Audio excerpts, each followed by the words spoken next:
আলহামদুলিল্লাহ ওয়াসসালাতু ওয়াসসালামু আলা রাসূলিল্লাহ আম্মা বাদ। আজকের প্রথম প্রশ্ন, ওযু ছাড়া কি আজান দেওয়া জায়েজ আছে? এর উত্তর হলো জি, ওযু ছাড়া আজান দেওয়া জায়েজ আছে, এতে কোনো গুনাহ হবে না।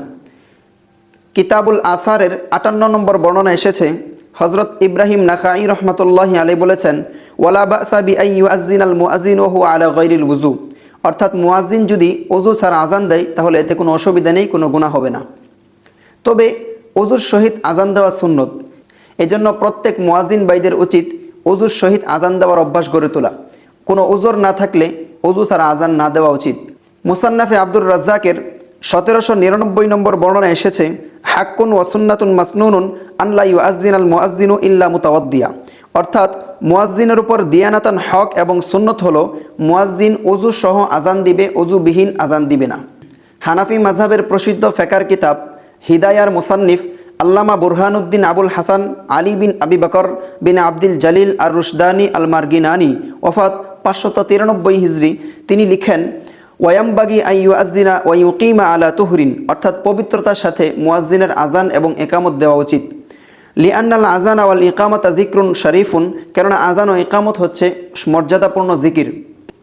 ফায়ুস্তাহাব্বু ফীহি তাহারাতু, সুতরাং আজান এবং ইকামতের ক্ষেত্রে মুস্তাহাব হলো পবিত্রতার সাথে দেওয়া। ফাইন আযযানা আলা গায়রিল ওযুই ইজাজা, তথাপিও যদি কেউ ওযু ছাড়া আজান দেয় তাহলে এটা জায়েজ আছে, এতে গুনাহ হবে না। কিন্তু দুঃখজনক বিষয় হলো, যদি আমি ভুল না করে থাকি তাহলে বাংলাদেশের অধিকাংশ মুয়াজ্জিন ভাইয়েরা নিয়মিত ফজরের আজান ওযু ছাড়া দিয়ে থাকে। কেননা ঘুম থেকে উঠে আগে প্রথমত সময় কম থাকে, এজন্য আজান দেয়, এরপরে ইস্তেঞ্জা করে, এরপর ওযু করে। এজন্য যেই অঞ্চলে এই সমস্ত কাজ বেশি হয়, ওযু ছাড়া সব সময় আজান দেওয়া হয়, ওযু ছাড়া আজান দেওয়া যদিও জায়েজ আছে, কিন্তু ওযু ছাড়া আজান যেখানে নিয়মিত দেওয়া হয়, বেশি বেশি দেওয়া হয়, সেই অঞ্চলে, সেই এলাকাতে আল্লাহ পাক রব্বুল আলামিনের পক্ষ থেকে বালা মুসিবত অনেক বেশি আসে।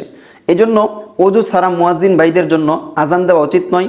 ওযু ছাড়া যদিও আজান দেওয়া জায়েজ আছে, তবে ওযুর সহিত আজান দেওয়া উত্তম এবং এটাই মুস্তাহাব কাজ।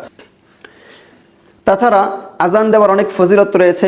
হাদিস সাক্ষ্য দেয়, যে ব্যক্তি কোনো মুমিন মুসলমান একাধারে 7 বছর পর্যন্ত নিয়মিত আল্লাহর সন্তুষ্টির জন্য মানুষকে আল্লাহর দিকে ডাকবে আজানের মাধ্যমে, কাল কিয়ামতের ময়দানে তার চেহারা থেকে নূর চমকাইতে থাকবে, নূর বের হবে, এবং তার গর্দান সমস্ত মানুষের গর্দানের চেয়ে উঁচু হবে, উপরে থাকবে।